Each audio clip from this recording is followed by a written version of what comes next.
என்ன எதுவும் கேட்காதீங்க, உங்க பொண்ணை கேளுங்க. அபி, யாருமா அது? இவர் என் ஸ்கூல் பக்கத்துல பெக்கரா இருக்காருப்பா. பெக்கரா இருக்காரா? ஏதோ பேங்க்ல மேனேஜரா இருக்காருங்கிற மாதிரி சொல்ற. அவரை ஏன் கூட்டு வந்த?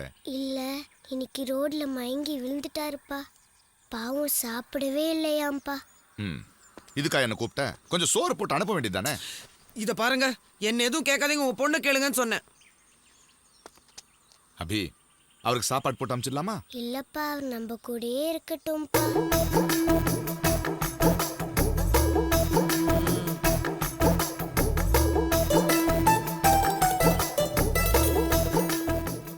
அவருக்கு யாருமே இல்லப்பா, நம்ம வீட்டிலே வச்சுக்கலாம்ப்பா. ஏதாவது வேலை கொடுத்தா செய்வாருப்பா. இல்லம்மா, அவர் நம்ம வீட்டுல எல்லாம் அட்ஜஸ்ட் பண்ணி பாருன்னு தெரியலையே. ப்ளீஸ்ப்பா.